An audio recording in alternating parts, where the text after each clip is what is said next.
Good morning, students. Welcome to Best College online classes. In this video interaction, we are going to discuss about various important events during the pregnancy and embryonic development of human being. As already we discussed in previous classes about the fertilization, implantation, gastrulation, and organogenesis, all that we discussed in last class.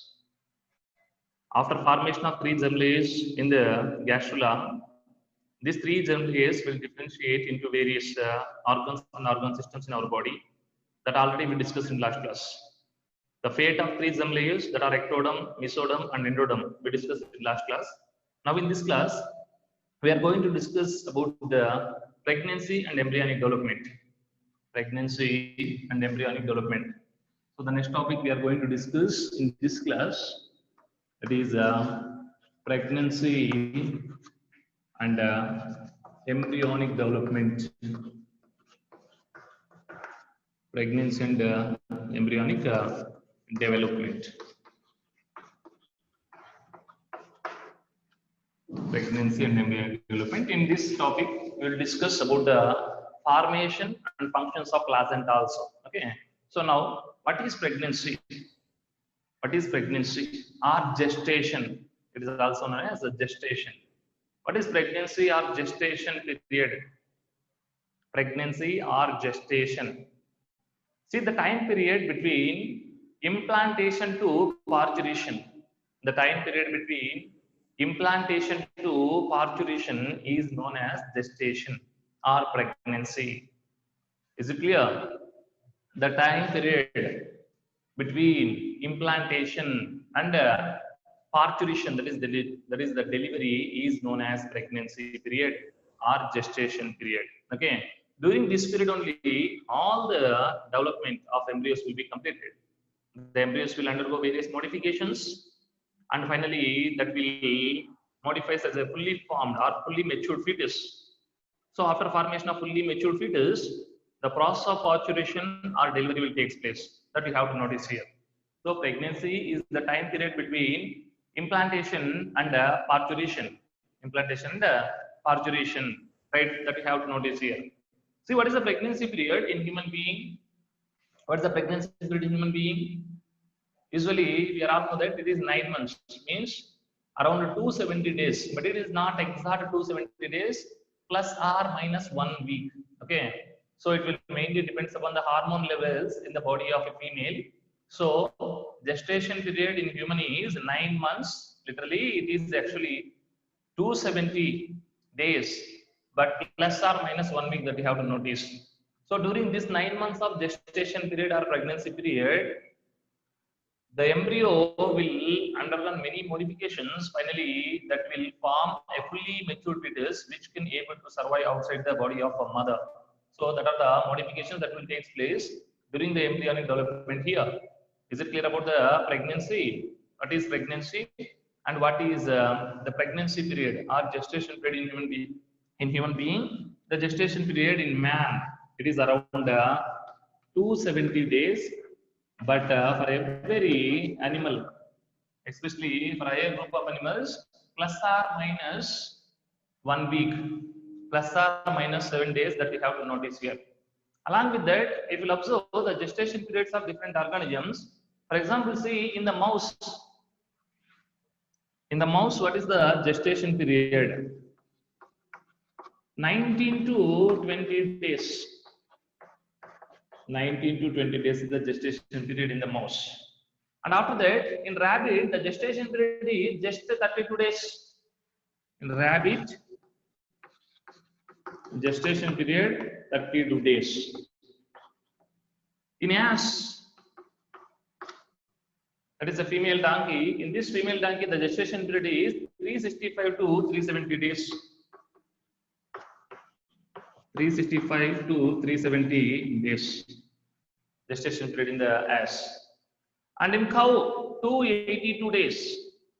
Cow, 282 days. Cow gestation period is 282 days. Dog, 60 to 63. Dog 60 to 63 days. Cat 63 days. Cat 63 days. Goat 148 days. 148 days. The gestation period in goat is 148 days. Horse 335 to 340. Horse 335 days to 340 days. Gestation period of horse 335 to 340 days. Whale 330 to 365 days. The largest animal 330 to 365 days. 330 to 365 days. Whale gestation period. Next, the lion is 105 to 115. Lion 105 to 115 days is the gestation period. Lion. Next, monkey, rhesus monkey especially, that is 164 days. Monkey 164 days is the gestation period. So horse, whale, yes, if you observe, almost near same gestation periods they have, almost 1 year is the gestation period in that. And next,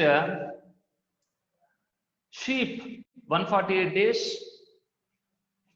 Sheep 148 days. Tiger 115 days. 115 days.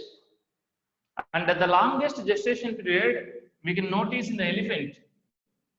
The elephant 624 days. 624 days is the gestation period in the elephant that you have to notice here. So these are gestation periods of some important organisms. Okay.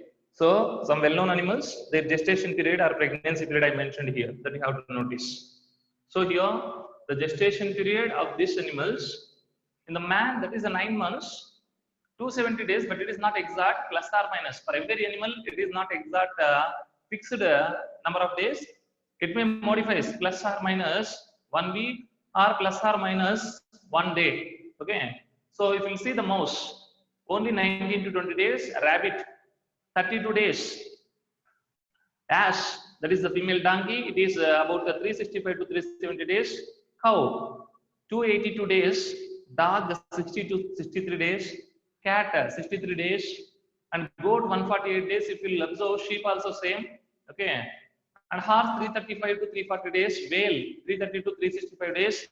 Lion 105 to 115, 115. Monkey 164 days only. Sheep 148 days. Tiger 115, right? And the longest gestation period is elephant. Okay, elephant has the longest gestation period. What is the number of days required for the completion of pregnancy by a female elephant? That is about 624 days. So the longest gestation period is here, right? Because of that only a female elephant has a slow breeding rate. It can produce a maximum of 6 offsprings in her lifetime. Okay, so the elephant produces maximum of 6 offsprings only in her lifetime. That you have to notice here. So what is pregnancy period? And the pregnancy periods of some animals I mentioned here. That is pregnancy or gestation. The time period between implantation to parturition, that is also a natural parturition, is known as gestation period or pregnancy period, right? So that's clear about pregnancy period. During this pregnancy period, what will happen in the embryo? What will happen in the embryo that we have to discuss during pregnancy period? How the embryo, especially the gastrula, after formation of gastrulation, by the gastrulation, how all the parts of the body of an animal, especially in human being, how the all organs and organ systems are developed, that we have to discuss here, right?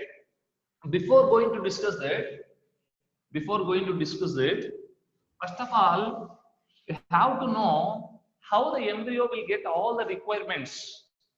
See, as already I mentioned, in first 2 months, that is up to 8 weeks, in human being, the embryonic stages are usually known as embryo. But after 8 weeks of gestation period, it is known as fetus, right? So, in the fetus, there are extra embryonic layers to supply all the requirements.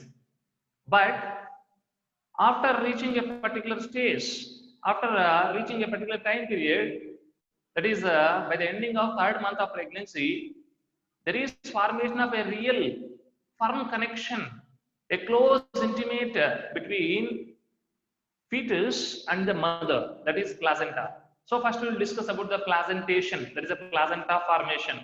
And after completion of that, we will discuss about what are the changes that will take place in the embryo, that is embryonic development, right? We'll discuss that later, but first we'll discuss about placenta formation and the functions of placenta. How the placenta will form and what are the functions of placenta, that we will discuss now. So placenta. What is placenta? What is a placenta?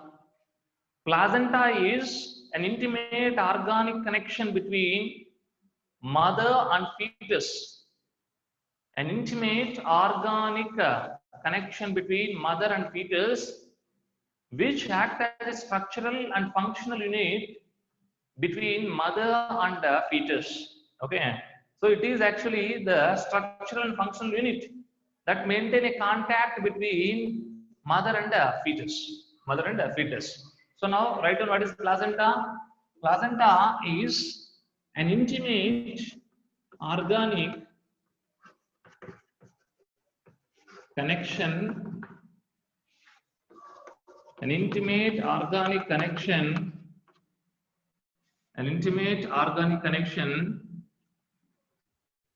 which act as a structural and functional unit,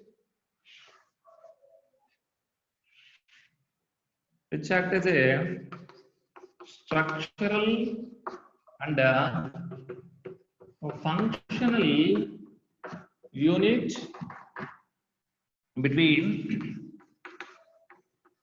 mother and fetus. Between mother and fetus. So that you should notice here. So what is placenta? Placenta is a intimate organic connection between mother and fetus. This acts as a structural and functional unit between mother and fetus. Placenta is an intimate organic connection which acts as a structural and functional unit between mother and fetus. So in the formation of placenta, both the mother and fetus are involved. So they may ask, in the placenta formation, how many organisms are involved? 2 organisms. One is the mother, another one is the fetus. So there is involvement of 2 in this placenta formation. That you have to notice here. Actually, the placenta in human being is about 15 to 23 centimeters in diameter. 15 to 23 centimeters in diameter, and the thickness of placenta is 2.5 centimeters. Thickness is 2.5 centimeters, and the diameter of placenta is 15 to 23 centimeters. It is about 2.5 centimeters in thickness, and 500 grams is the weight. Its weight is about 500 grams. That you have to notice. So placenta is actually the organic connection between mother and fetus. So by the ending of 3rd month, there will be formation of a close intimacy between mother and fetus in the form of placenta, right? So all the functions which are carried out by the extra embryonic layer will be handed over to placenta after placenta formation. Okay, as already we discussed about the extra embryonic layers. In that, except amnion, remaining all extra-embryonic plates will be degenerated after formation of placenta. That you should notice. Now, how this placenta will form between fetus and mother? How the placentation, that is the formation of placenta, will happens in human embryos, that we will discuss now. So here, for example, observe carefully, ma. It is endometrium of uterus. This is the innermost layer, endometrium of the uterus. In this endometrium of the uterus, already embryo here, it is embryo present. That is the embryo, right? Around this embryo, which is the outermost layer present here. This is a chorion. And chorion has chorionic villi, as already you know. So this chorionic villi has a great intimacy with the endometrium. Already we discussed that. Chorionic villi actually penetrated into the endometrium of uterus. Right? Now, the chorionic villi of fetus and the uterine tissue, that is endometrial tissue of endometrium of uterus, both are involved in the placenta formation.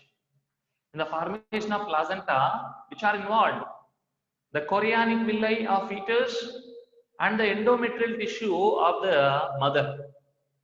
The endometrial tissue of the uterus of the mother and the chorionic villi of fetus, both are involved here. See, this all chorionic villi will fuse.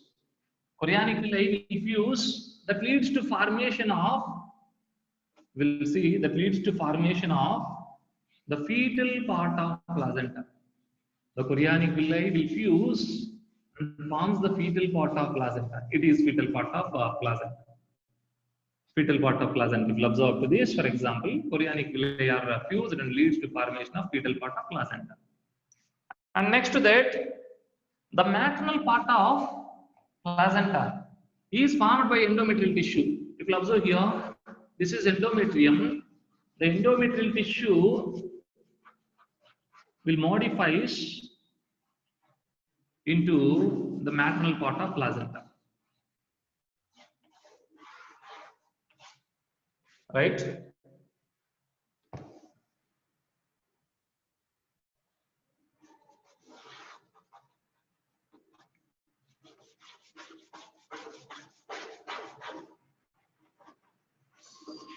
So now observe here carefully. It is placenta. It has 15 to 23 centimeters of diameter and 2.5 centimeters of thickness and 500 grams is the weight. So now the chorionic villi are fused, that leads to formation of fetal part of placenta, and the endometrial tissue of the uterus will modifies and form the maternal part of placenta. Now this structure collectively, both how many parts are there? There are two parts in the placenta. One is fetal part of placenta, another one is maternal part of placenta. So it is fetal part, it is maternal part. Fetal part of placenta is developed from chorionic villi. Maternal part of placenta will form from endometrium of the uterus. Endometrium of the uterus. Now this structure, this entire structure is known as placenta. So it is the placenta that you should notice. So in the formation of placenta, how many organisms are involved here? Not complete organism, but I am telling fetus as a different form of organism. Okay. So here if you see, the placenta is formed. Placenta is formed. This placenta is formed by both fetus and mother. Half of the placenta is developed from the chorionic villi of the fetus, and another half of the placenta is developed from the endometrium of the uterus. Now placenta is formed. Placenta is formed. Along with the chorion, here allantois is there. Already you know allantois. So this allantois supplies the blood vessels. See here actually, for example, it is allantoisma, which is developed from the layer of diet.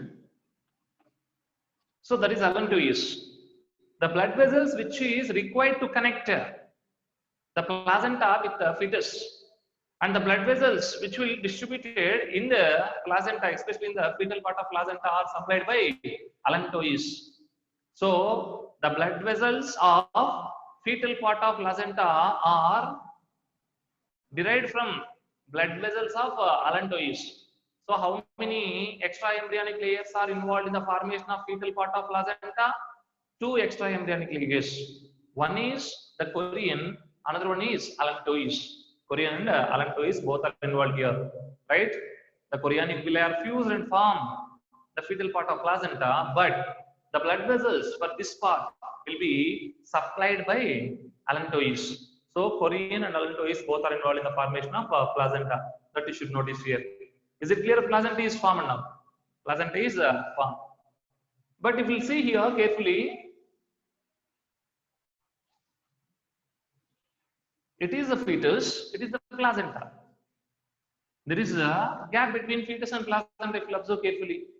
It is the placenta, it is the fetus, right? Then how the fetus will get, chorion will be degenerated. This is chorion nuclei are modified. Later chorion will be degenerated, right? Now, it is a fetus and this is a placenta formed here. How this fetus is connected with the placenta?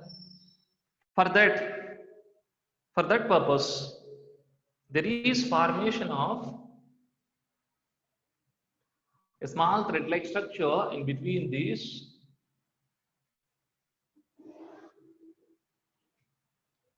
placenta and fetus. So, a small thread-like structure, actually it is developed from the allantois. The blood vessels of allantois forms this. The blood vessels of allantois forms this.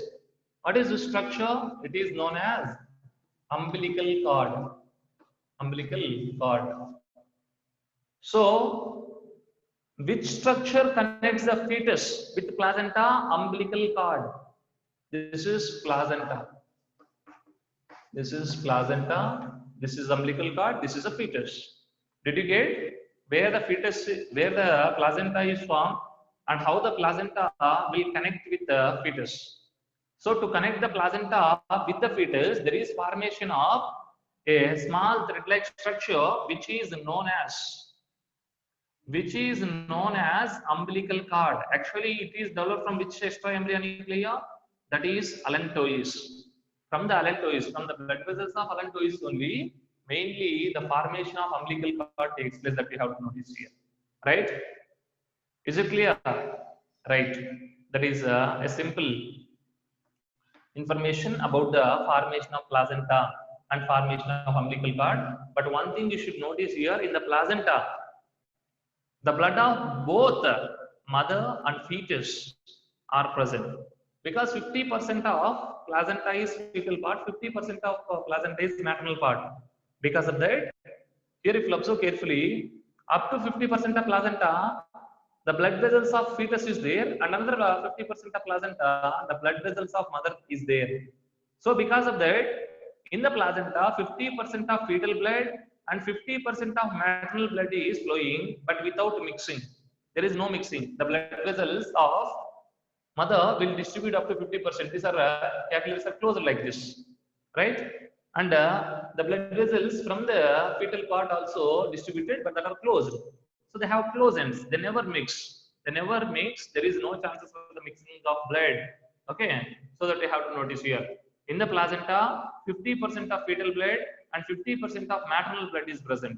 But in umbilical cord, complete 100% of fetal blood is present. In umbilical cord, 100% of fetal blood. There is no maternal blood in the umbilical cord. But in the placenta, 50% of fetal blood and 50% of maternal blood is always circulating. That you have to notice here. Right? So that's clear. Actually, the umbilical cord has 2 arteries and 1 vein. two arteries and one vein is there. That is the blood vessels of umbilical cord. What are the blood vessels present in the umbilical cord? In the umbilical cord, there are three blood vessels, two arteries, one vein. Usually, in the body of a human being, arteries carry oxygenated blood except the pulmonary artery. Veins carry deoxygenated blood except the pulmonary vein. Did you remember that? Already we discussed that in first year, right? So all arteries carry oxygenated blood except pulmonary artery. All veins carry deoxygenated blood except the pulmonary vein. But in the case of umbilical cord, if you will notice, there are two arteries and one vein. Two arteries and one vein. In the arteries, the deoxygenated blood is flowing, or we cannot say that as exactly deoxygenated, or it is the low concentration of oxygen or high concentration of CO2 is present. Okay. So in the arteries, the blood which is present here possesses or that contain less oxygen. Okay. Low oxygen content is there in the blood that present in the arteries. But what about in the vein? A single vein is there. In that vein, high concentrations of oxygen is there. High concentration of oxygen and low concentration of CO2 is there. So here, oxygen-rich blood is circulated in a vein. That you have to notice. Oxygen-rich blood is present in the vein. That is circulated in the vein. Right? Is it clear? Oxygen-rich blood is present in the vein. Oxygen-less blood is present in the two arteries. So the vein contain oxygen-rich blood, and the vein contain oxygen-rich blood, and the arteries contain oxygen-less blood. Oxygen-less blood. That too you have to remember in the umbilical cord. In the umbilical cord, 100% the blood is fetal blood. In these two arteries and one vein is there. Vein contain oxygen-rich blood. Arteries contain oxygen concentration is less in the blood that is present in the present in the arteries. Low oxygen containing blood is present in the arteries. That we have to notice here, right? Is it clear? Why it is like this? Why it is like this, man? As I mentioned here, the vein has blood which contain high concentrations of oxygen, and the arteries contain the blood which has low oxygen concentration. Because if we say it is a fetus, what is artery and what is vein already we discussed. What is artery? Any blood vessel that move away from the heart, is artery. Any blood vessel that move towards the heart is vein. If you see the umbilical cord, the blood vessel which will move towards the heart is vein. So the oxygen from the placenta should be supplied to the fetus. The oxygen from the placenta should be supplied to the fetus. So the blood from the placenta which will reach to the fetus carry more oxygen usually from the mother. In the form of a placenta, it is a connection for the exchange of gases. So here, the oxygen from the placenta will enter into the blood that present in the vein of umbilical cord. So oxygen-rich blood is there in the vein because it will reach towards the fetus. And what about arteries? That will move away from the heart. If you see from the heart of fetus to placenta, the blood have to send. So along with that blood, the CO2 will be sent out. So how is the concentration of oxygen in the arteries? Less. So opposite to normal human being that you have to notice in the umbilical cord. In the umbilical cord, the oxygenated blood is received from the placenta. So the blood vessel which will move towards the heart is vein, that will carry more oxygen here. So more oxygen is present in the vein. And arteries will send blood to the placenta. So CO2, carbon dioxide should be sent to placenta for the exchange of gases. So arteries contain deoxygenated blood more. Okay, that you have to remember here. Is it clear? So placenta formation, umbilical cord formation, Now, what are the functions of this placenta that we have to notice? What are the functions of placenta? So in the placenta, both the blood is there. Which blood, ma? 50% of maternal blood and another 50% of fetal blood is there, but the blood of mother and fetus never mixes. Never mixes. Now, what are the functions of placenta that we will discuss?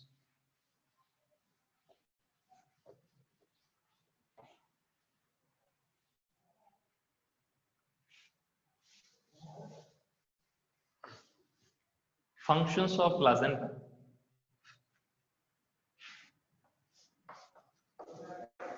Functions of placenta. Very important, ma. Placenta perform a wide range of functions. In that, first one is, what is the role of placenta in the nutrition? The role of placenta in the nutrition. Role of placenta in the nutrition. See, if you observe here, placenta act as an organ of nutrition because the food materials, the digested food materials which are absorbed, that is in the form of glucose. Whenever the blood of mother will reach to placenta, then due to difference in the concentrations or concentrate gradient, the glucose which is present in the maternal blood will be diffuses into the fetal blood. So due to concentrate gradient, all the food materials, all the nutrients required for the fetus will be diffused from the maternal part of placenta into fetal part of placenta, right? If a mother will take a high protein food, what will happen? Proteins will be digested and modified into amino acids. That amino acids will be absorbed, and whenever the amino acids will absorb into the blood, if that blood will be pumped to, blood will be sent to placenta, what will happen? In the maternal part of placenta, the concentration of amino acid is high. Because of that, due to concentrate gradient from high concentration to low concentration, the amino acids will be diffuses from the maternal part of placenta into fetal part of placenta. From the fetal part of placenta, through umbilical cord, that amino acids will reach to placenta. Like that, all nutrients, vitamins, minerals, carbohydrates, proteins, lipids, whatever, okay, whatever the nutrients required for the fetus, all will be supplied by the fetus only. Sorry, by the placenta only to the fetus.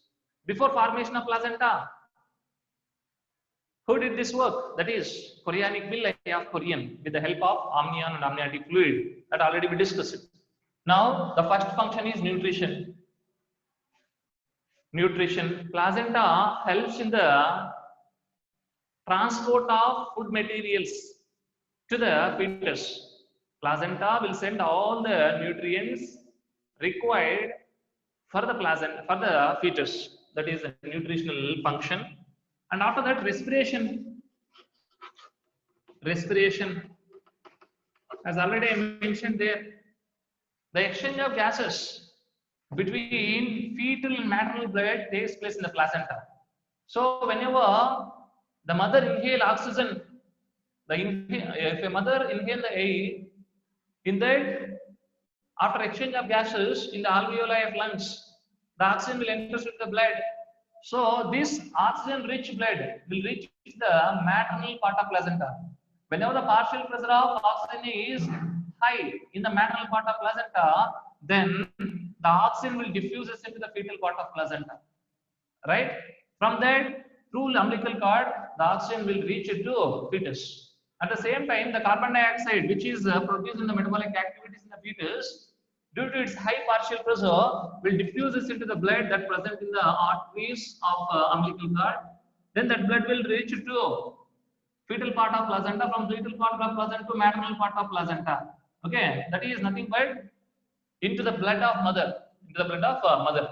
So the placenta will help as a organ of respiration. That is actual site of exchange of gases between maternal blood and fetus. Okay, so it will, if you observe here, it will send oxygen to the fetus, and it will help the removal of carbon dioxide from the fetus. So that you have to notice. So for the exchange of gases Oxygen from the placenta to fetus, and CO2 from the fetus to placenta, that is maternal blood. So it acts as the organ of respiration. It is essential for the exchange of gases. And next, excretion. What is the role of this placenta in excretion? So same exactly like respiration. Here the nitrogenous waste which are produced in the fetus will be sent to the fetal part of placenta through the umbilical cord. From there, the nitrogenous waste or the excretory products will be sent to the maternal blood. That will be sent to the maternal blood in the placenta, right? So the nitrogenous waste which is present or which are formed in the fetus will be sent into the umbilical cord or the fetal blood of umbilical cord which is present in the arteries. Then that blood will reach to the placenta. In the placenta, due to concentrate gradient, nitrogenous waste concentration is more in the blood of fetus and less in the blood of mother. So because of that, the nitrogenous waste will diffuses into the maternal blood. Nitrogenous waste will diffuses into the maternal blood. So that is a role in the excretion.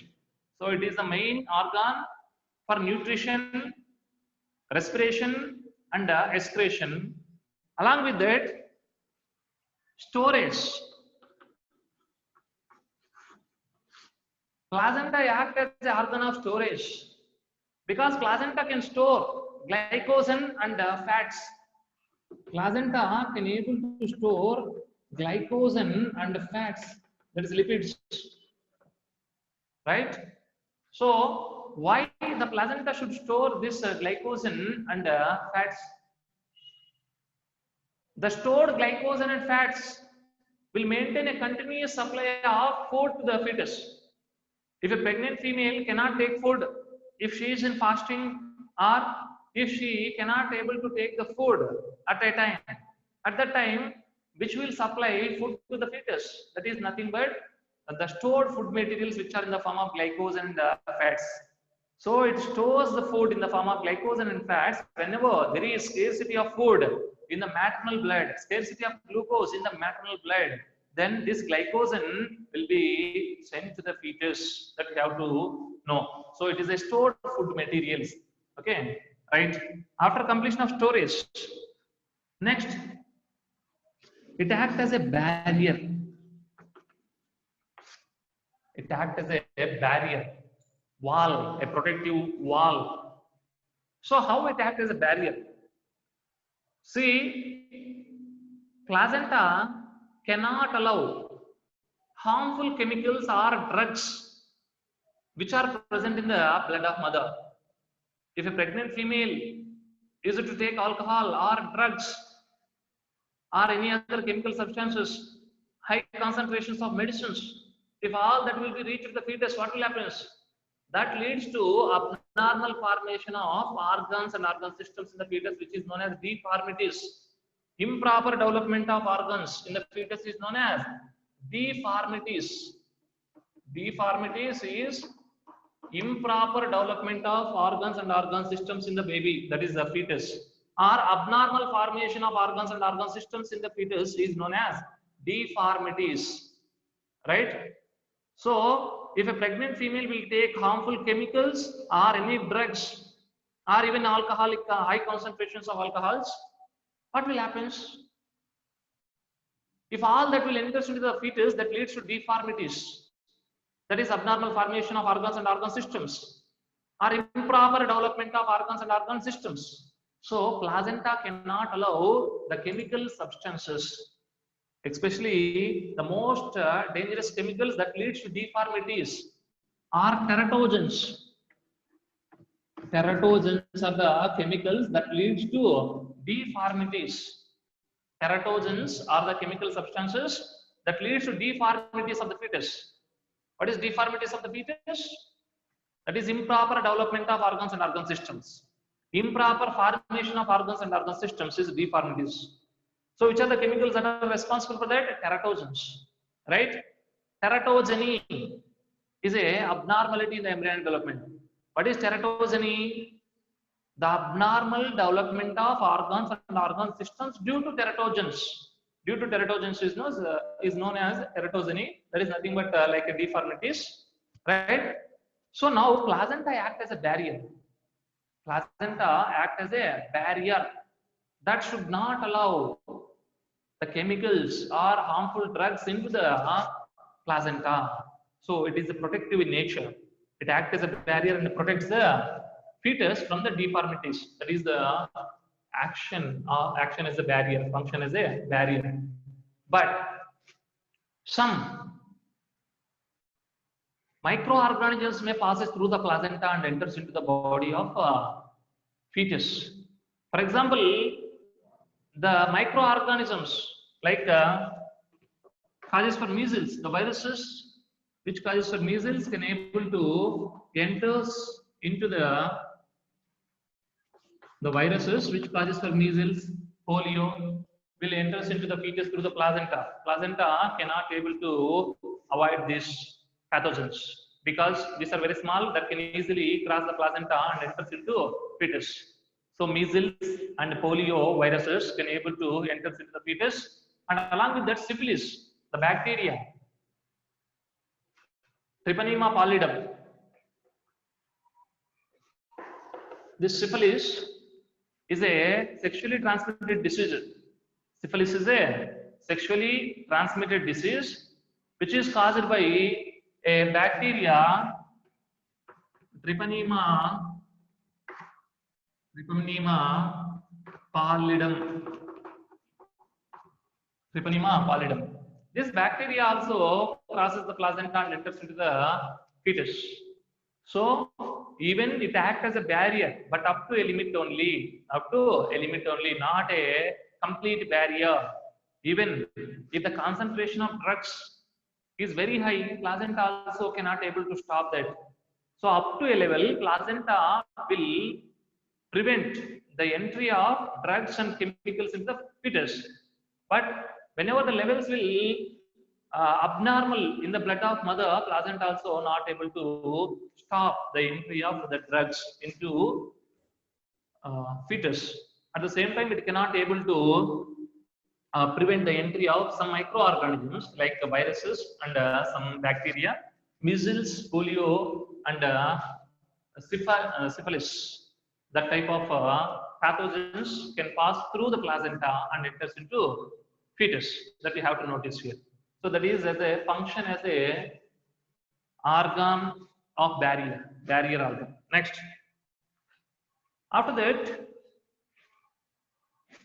so nutritional function, respiration, aspiration, storage, barrier completed. Next, what is the role of this placenta in immunity?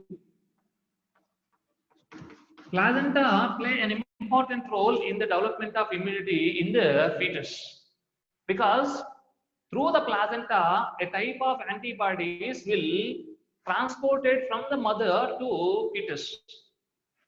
Immunoglobulin G, see IgG type of antibodies. IgG antibodies are produced in the body of mother and that will be transported to the fetus through the placenta. IgG, immunoglobulin gamma. What is IgG means? Immunoglobulin gamma, the smallest antibodies in the body of human being. Which are the smallest antibodies in the body of human being? That is IgG type of antibodies that play an important role in the development of immunity in the fetus. Okay, that you should notice here.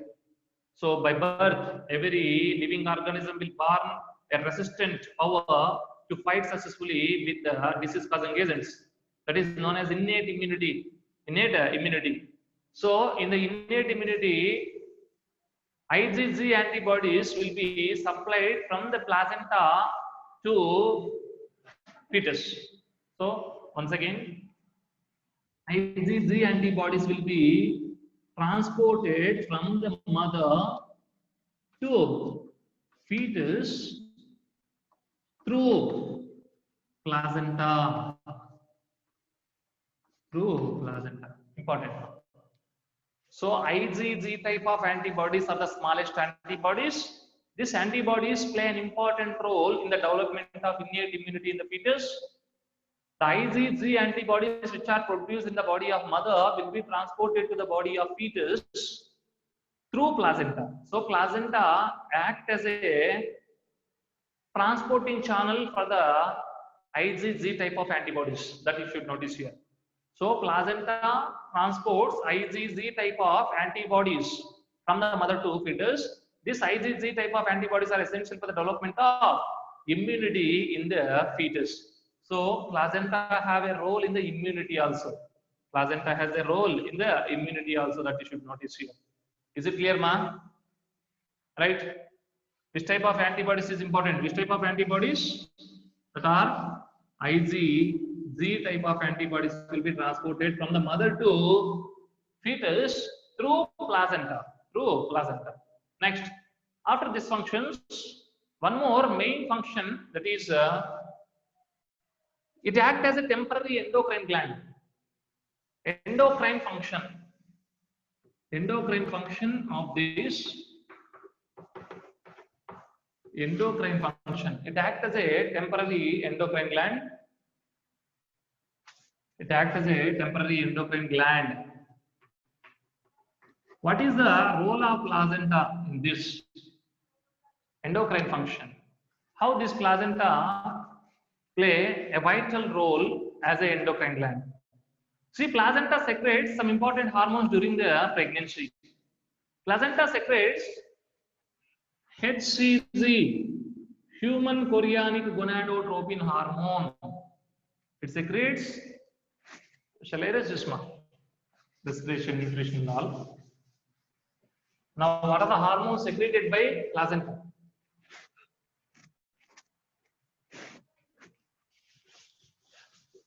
The endocrine function of placenta. It acts as a temporary endocrine gland. And what are the hormones that are secreted by placenta? First we will see HCG, human chorionic gonadotropin. Human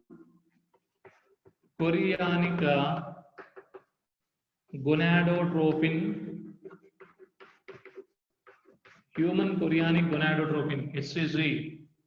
Next, HPL, human placental lactosen.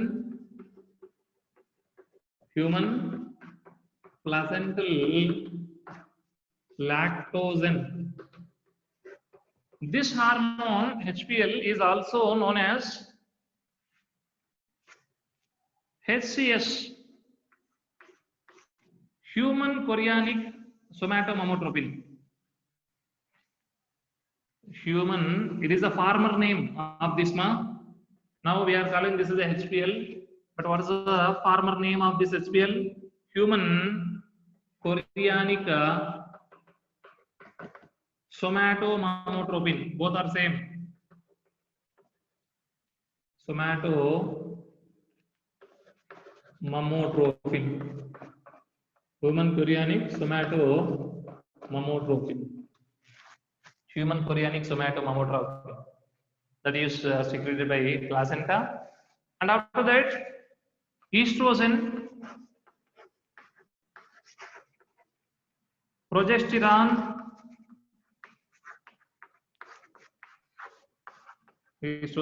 progesterone. These are some important hormones secreted by the placenta that we have to notice here. So human chorionic gonadotropin is secreted by the placenta, and after human chorionic gonadotropin, if you observe there is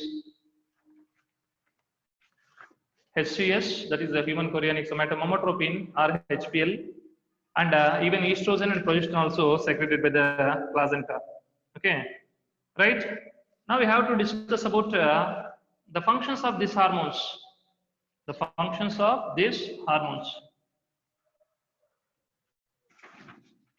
Right, what are the functions of HPL? What are the functions of HCS? See, HCG, human chorionic gonadotropin. This is a very important hormone, very important hormone that is essential for maintenance of corpus luteum. What is the function of HCG? human chorionic gonadotropin. In pregnancy test in a female, based on the presence of HCG in the urine of female, the pregnancy will be confirmed. In the pregnancy test, for which hormone they will test the urine, that is HCG. So whenever placenta will form, placenta starts secretion of more HCG. This HCG will be sent out through the urine.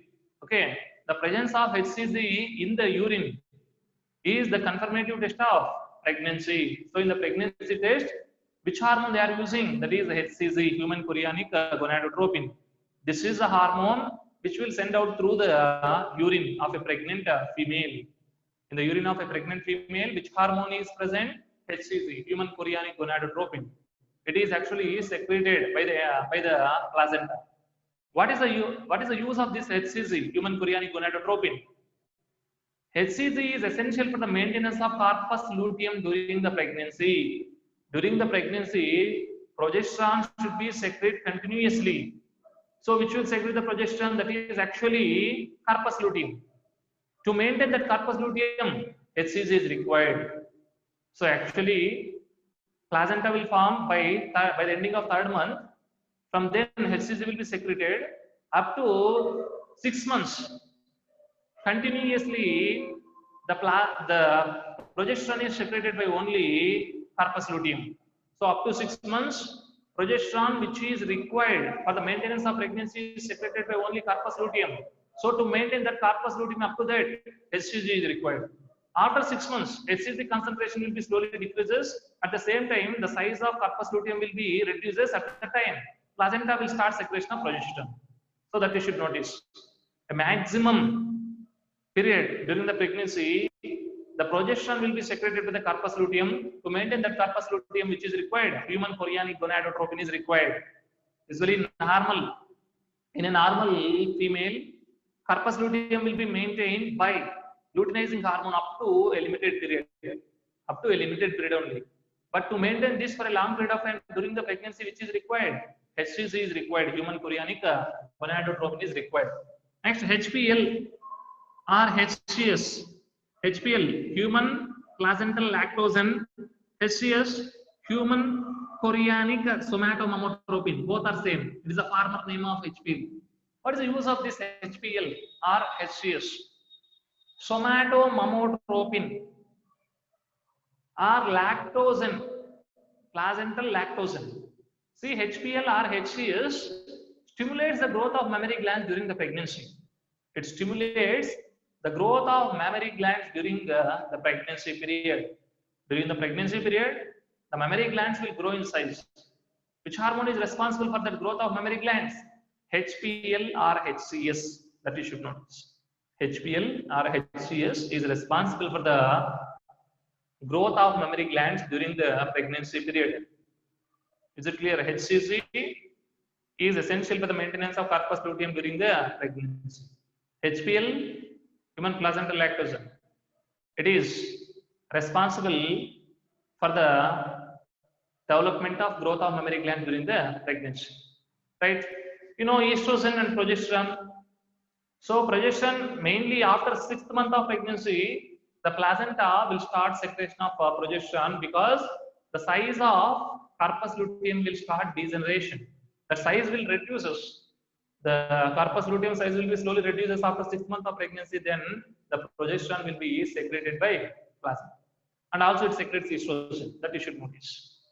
All right.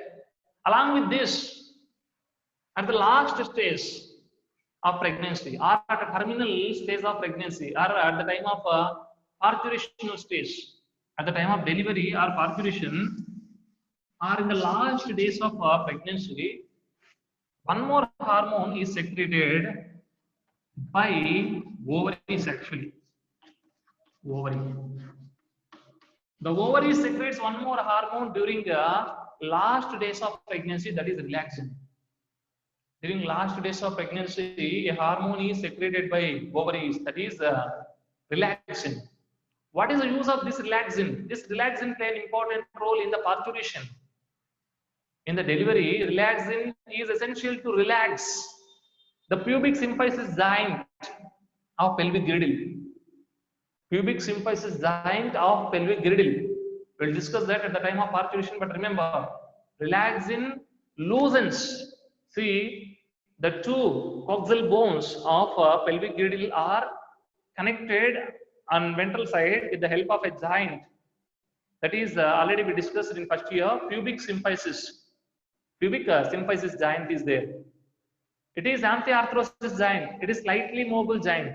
So the two bones are attached like this on ventral side in the form of a joint, that is pubic symphysis. But during the parturition, the diameter or the size of vagina should be enhanced. So the vagina should become wide, or the birth canal will become wide. So to form that, the coxal bones should move away from each other. The coxal bones should move away from each other. Whenever the coxal bones will move away from each other, then the diameter of birth canal will increases, then the parturition will be done. Otherwise, there is no chances for parturition, right? So this joint should be loosened. So to loosen the pubic symphysis joint of pelvic girdle, which hormone is required? Relaxin is required. It loosens the pubic symphysis joint of pelvic girdle during the parturition. Okay, it loosens the pubic symphysis joint of pelvic girdle during parturition. So that also you should remember. At the time of discussing the topic parturition, I will give you the complete details of this. Just remember this, right? Along with this hormones, during pregnancy, the levels of other hormones also enhances, especially the levels of cortisol, the levels of oxytocin, the level of thyroxine. Okay, so all that hormone levels will increases. Is it clear? Not only these hormones, along with these hormones, the levels of hormones like thyroxine, cortisol, aldosterone, oxytocin, prolactin, that levels also enhances in the body, especially oxytocin level will increases here. That also you should notice. Is it clear? But one thing you should mainly remember here, which are the hormones that are present only in a pregnant female? Which are the hormones that are released only in a pregnant female? These three: HCG, HPL, and relaxin. HCG, HPL, and relaxin hormones are present only in a pregnant female. We cannot find this hormone in a non-pregnant female.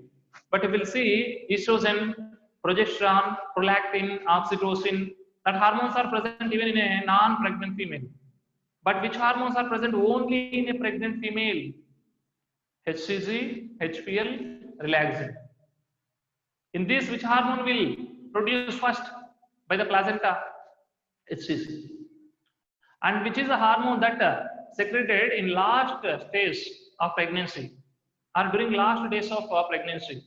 Relaxin by the ovaries. Okay, so that you have to remember, that are the functions of placenta. Functions of placenta. So we discussed about the formation of placenta and umbilical cord, right? After completion of that, we discussed about the functions of placenta. And next we have to discuss the type of placenta in human being. Which type of placenta is present in human being?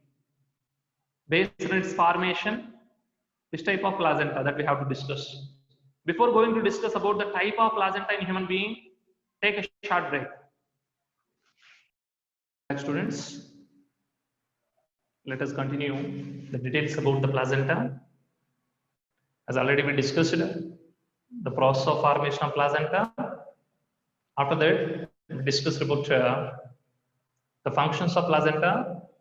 Now we are going to discuss about the type of placenta in human being. Which type of placenta is present in human being?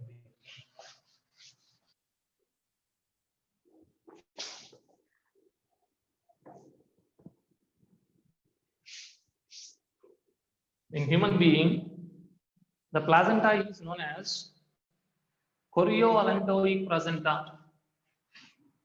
The human placenta is chorioallantoic placenta.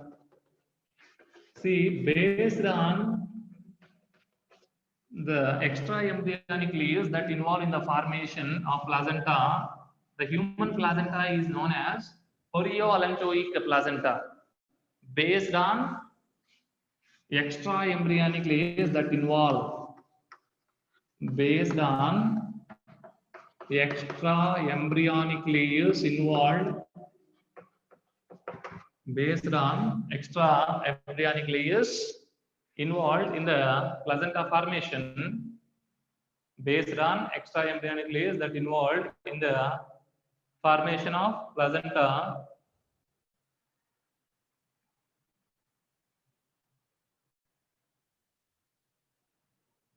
right based on extra embryonic layers involves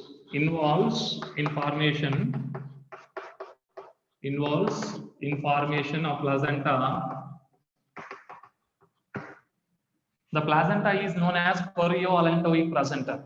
So which extra embryonic layers are involved in the formation of placenta in human being? That is the chorion and allantoids. So based on the extra embryonic layers that are involved in the formation of placenta, the human placenta is chorioallantoic placenta. Chorioallantoic placenta. They may give in some references as allantochorionic placenta. Allantochorionic placenta, both are same, not different. Chorioallantoic placenta or allantochorionic placenta. It is mainly based on the extra embryonic layers that are involved in the placenta formation. So the fetal part of placenta is formed by chorionic villi of chorion and blood vessels of allantois. So it is chorioallantoic placenta or allantochorionic placenta. So that is the first that you have to remember. Next, after completion of that, the human placenta is known as hemochorionic placenta. Hemochorionic placenta. Based on the intimacy between the blood of mother and placenta. Based on the intimacy between the blood of mother and the placenta, it is hemochorionic placenta. You all know that the chorionic villi deeply penetrates into the endometrium of the uterus that leads to breakdown of the endometrial tissue, endometrial capillaries. Whenever the endometrial capillaries will be breakdown, the chorionic villi has a great intimacy with the maternal blood, or the chorionic villi has a direct contact with the maternal blood. But there is no mixing of maternal and fetal bloods that you have to keep in your mind. The blood of mother and the blood of fetus never mixes. But the chorionic villi will directly bath into the blood of the mother. That is essential for the exchange of materials between chorionic villi and maternal blood.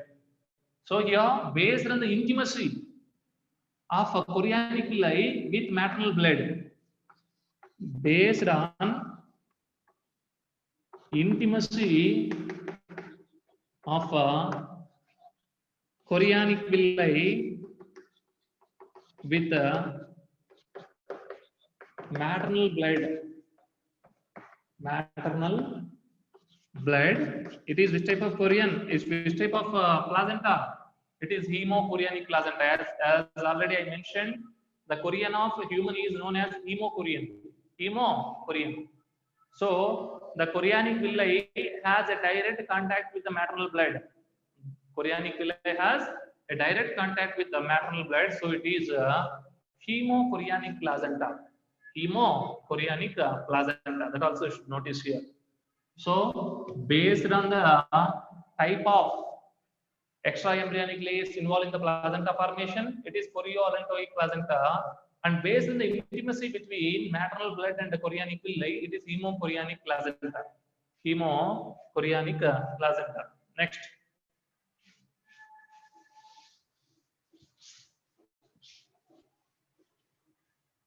Monodiscoidal placenta.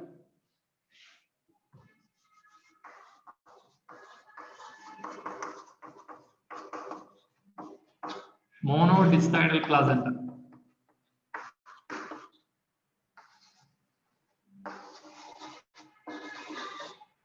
Monodiscoidal placenta. So it is based on monodiscoidal placenta. It is based on arrangement of chorionic villi and the chorion. See, if you see, it is a Korean. In this Korean, how the villi are located or how the villi are arranged. See, the villi are arranged in the form of a disc only at one end or only at one side. So the villi are restricted to only one side in the form of a small disc. So based on the arrangement of chorionic villi and the Korean, how many sides are there? For this chorionic villi, there is only one side, only at one point or only at one region. That is formation of chorionic villi that are arranged in the form of disc. So it is known as monodiscoidal because the chorionic villi are arranged only in one region. The chorionic villi are arranged only in a region in the form of a small disc, in the form of a small disc or in the form of a ring that are arranged here, but that are restricted to only one region, not to many regions. So it is monodiscoid. For example, if you see like this, chorionic villi are there in many regions or many sites. That is polydiscoidal, but in human, chorionic villi are restricted to only one region, so it is monodiscoidal placenta. Monodiscoidal placenta, right? So based on what? Based on arrangement of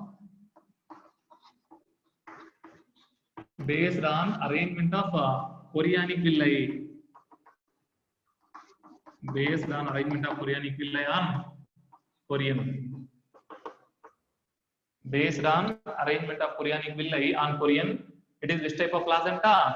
It is monodiscoidal placenta. Monodiscoidal placenta. And chorionic villi are very, very well developed. A very well developed and thick chorionic villi are there. So it is known as metadiscoidal. If the chorionic villi are very well developed and thick, the type of placenta is known as metadiscoidal placenta. So in monodiscoidal, it is this type of metadiscoidal. If that are not that much of thick and well developed, that is mesodiscoidal, but here it is metadiscoidal placenta. That also you should notice, because chorionic villi are very, very well developed and thick. So it is one more point you should notice here. If they will ask in any competitives, it is metadiscoidal also. Metadiscoidal due to the development of chorionic villi. Based on the arrangement, monodiscoidal.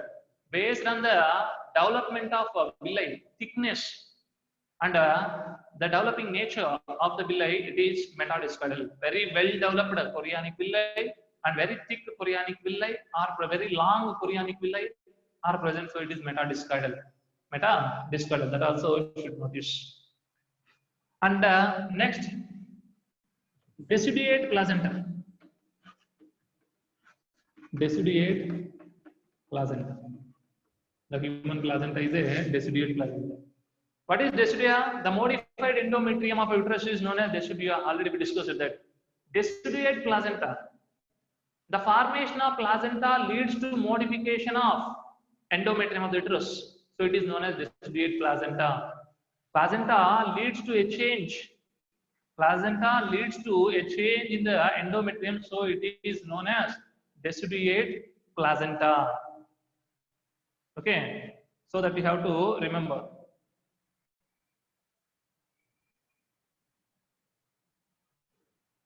Right? Deciduate placenta. So as already we discussed, there is modification in the endometrium that is known as deciduea. Again, there is deciduea basalis, deciduea capsularis, deciduea parietalis. The three type of deciduea we discussed already. Okay. So here, this type of placenta, which is formed by the modification of endometrium of the uterus, is deciduate placenta, and this modified part of endometrium, that is deciduea, will be sent out after parturition. The entire placenta will be sent out. Okay. So here, along with that, the decidua of endometrium will be sent out. That leads to bleeding after parturition. After delivery, this modified part of endometrium will be sent out. Okay. So that is a deciduate placenta. Why it is deciduate placenta? Because the placenta is causes for modification of endometrium of the uterus. Okay, the placentation leads to deciduation of endometrium. Placentation leads to deciduation. Okay, so because of formation of placenta, there is modification done in the endometrium of the uterus. That modified endometrium of the uterus will be sent out after parturition in the form of that will be sent out through the vagina after parturition. That leads to bleeding also. Okay, so that you should notice here which type of placenta is the character of human. What is the character? So it is chorioallantoic placenta, hemochorionic placenta, monodiscoidal placenta, metadiscoidal placenta, deciduate placenta. So they will give different options in that. We have to choose these 5 correctly. Chorioallantoic or allantochorionic, hemochorionic, monodiscoidal, metadiscoidal, even deciduate placenta. That is the type of placenta in human being. Is it clear? Right, after that, the placenta formation is completed. The placenta formation, the functions of placenta, what are the hormones secreted by the placenta? That is also important question for PUC. Okay. Next, after completion of that, we discussed about the type of placenta here. Right, after completion of this, next we have to discuss. Some students are asking, what is the function of allantois? As already I mentioned, in human being, allantois is actually non-functional, but it has a very less function. That is, it supply the blood vessels for the formation of umbilical cord and also placenta, fetal part of placenta.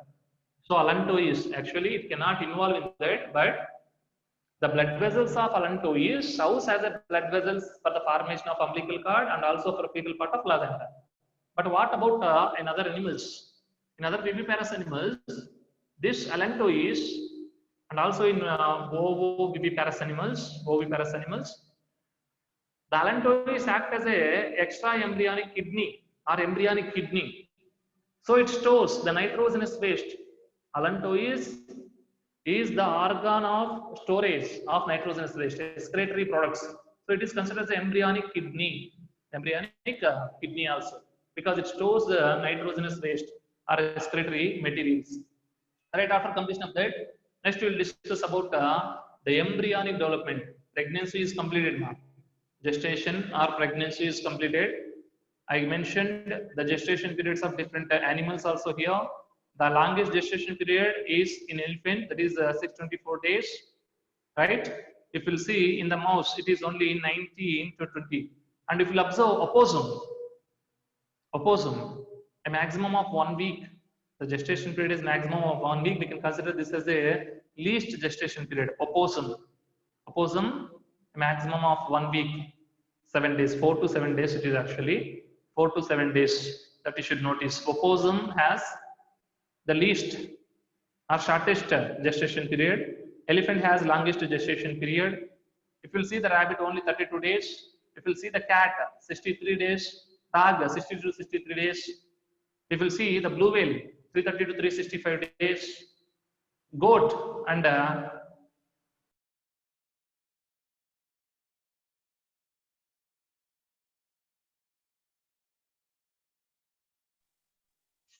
different gestation. Notice it. Is it clear now? I mentioned about the tiger, lion. In the tiger, 115 days. In lion, 105 to 115 days. Okay. So in rhesus monkey, 164 days. All that you should remember once. Right after completion of that, now we have to discuss about embryonic development.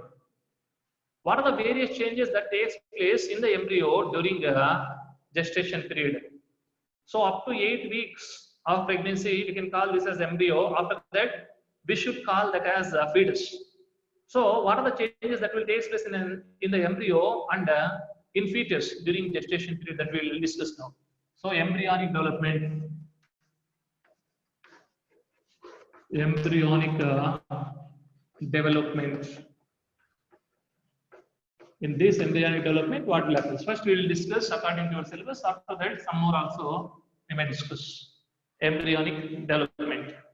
See, in the first month of embryonic development, so in first week, what will happen is you are all on that. By the ending of first week, implantation will be done. Implantation will be done. So, according to your syllabus, what they mentioned, that we will discuss first. That is mainly important. So, in first month of pregnancy, what will happen? In first month of pregnancy, what will happen? In first month of pregnancy, formation of heart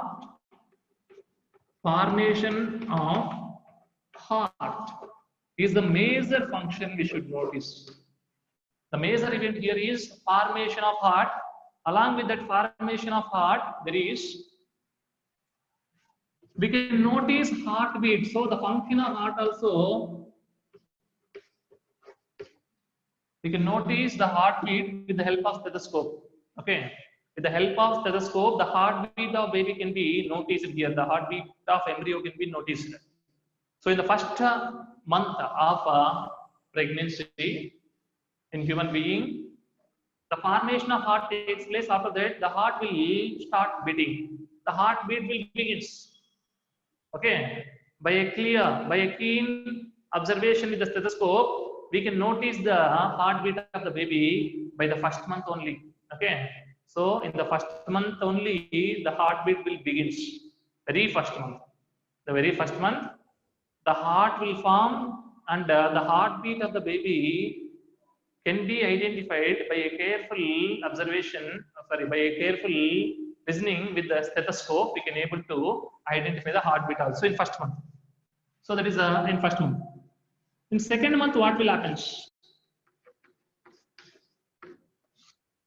Second month. In second month of pregnancy, formation of limbs, that means in human being, hands and legs, formation of limbs and also digits, that means like fingers and toes. So in second month of pregnancy, what is the important event we can notice in embryos? That is formation of limbs and digits. Formation of limbs and digits takes place in the second month of embryonic development. By the third month of pregnancy or gestation, formation of all major organs of the body will be completed. So all the organs will be formed. So organogenesis will be almost completed by the ending of third month. So all the organs and organ systems are formed. All the organs and organ systems are developed. So fetus is fully formed fetus. So all organs and organ systems are formed, but that should be reached to a particular size. So a particular growth is required in that organs and organ systems. Because of that, after this third month, still 6 months of time is there. Why? That time will provide a chance for the growth of organs and organ systems. Then only the fetus can able to survive successfully. Okay. So by the ending of third month, all the organs and organ systems are formed. Now the fetus is with full of organs and organ systems by the ending of third month. So this 3 months of time is considered as the first half. So there are 3 groups in the embryonic development in the gestation period. Not groups. The time can be divided into 3 divisions. First 3 months, next 3 months, last 3 months. So a 3 months of time is known as the trimester. Tri means 3, mester means months. So first 3 months of time is first trimester. 4th, 5th, 6th month, second trimester.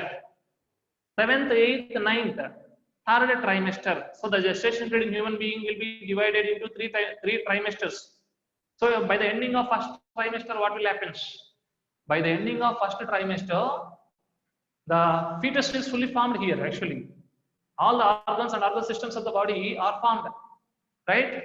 Because of that, up to third month, if there is any requirement for abortion or medical termination of pregnancy, if that will be done up to third month, it is safe. Even some side effects are there, but it is not that much of harmful for the health of mother. Okay, it cannot cause for the death of mother. But after third month, there is formation of placenta. So the closeness between fetus and mother will increases. The intimacy between fetus and mother will be more. So after third month, if there will be any abortion or if there will be any medical termination of pregnancy, that will show severe side effects or harmful effects on the health of mother. Even that may lead to death of the mother also. So the abortion or medical termination of pregnancy is safe up to 3 months. Up to 3 months here, that you have to notice. Up to 12 weeks maximum, sorry, up to 12 weeks it is safe. Up to 12 weeks it is safe, or up to 3 months it is safe. After that, that may causes for harmful effects on the health of mother, and also even that may leads to death of the mother. Okay, that we should notice here. Right, third month completed. After the third month, the embryo will growing. Now it is fetus. Now it is called as fetus. After second month, it is fetus. The fetus will keep growing. Next important event in fifth month.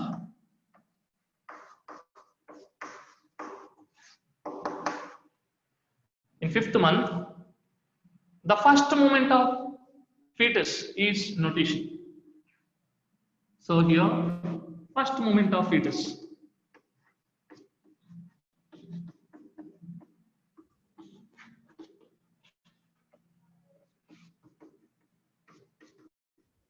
First movement of fetus is noticed here. At the same time, formation of hair on the head. Formation of hair. Formation of hair on the head. Formation of hair on head. And along with that, formation of nails, fingernails and toenails. Formation of nails takes place here, both finger and toenails. And the baby will hold the palm with a firm grip. Okay. So because of that, there is formation of palm creases. Lines are there, no? These palm creases are formed because of a firm grip. Okay. Maybe close the palm with a firm grip. Because of that, there is formation of palm creases, all these lines. That also takes place during the fifth month. And formation of fingerprints. Formation of fingerprints also takes place in the fifth month. So in the fifth month, the first movement of baby should be noticed, and the formation of hair on the head. Along with the hair, formation of fingernails and toenails. Fingernails and toenails takes place in this month. Baby hold the hands with firm grip. That leads to formation of palm creases and the fingerprint formation. Fingerprint formation takes place here in this month. That is the fifth month. Okay. Is it clear? That are the important events that takes place in this month. Okay. Next, by the ending of second trimester, that is sixth month. Second trimester, sixth month. Body is covered by fine hair. The total body is covered by the hair. Before, formation of hair on the head only takes place. Now, the body is covered by fine hair. At the same time, eyelashes, eyebrows are also formed. Eyebrows and eyelashes also formed. Okay. So here, in the sixth month, body is covered by fine hair.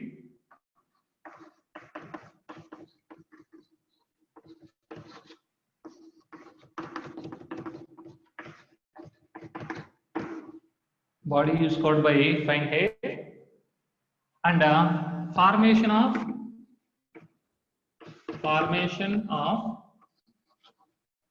eyebrows and eyelids. formation of eyebrows and eyelashes. Formation of eyebrows and eyelashes. Eyebrows and eyelashes are formed. At the same time, the very important one you should notice here, eyelids are separated for the first time. Eyelids are separated. Eyelids are separated. Before the eyelids are closed like this. Now the eyelids are separated. What it means? For the first time, the fetus open its eyes. Okay.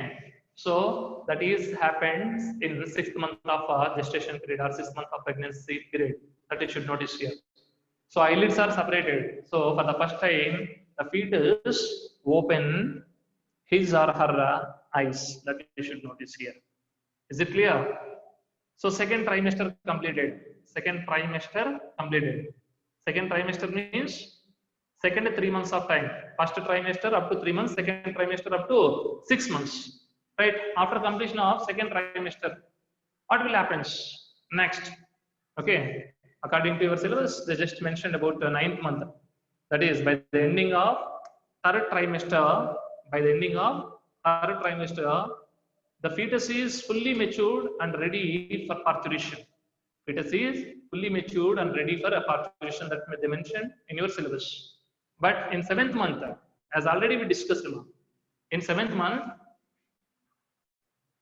the testes will descend into the scrotal sacs in the male fetus and the ovaries will begin oogenesis. That already we discussed in 7th month.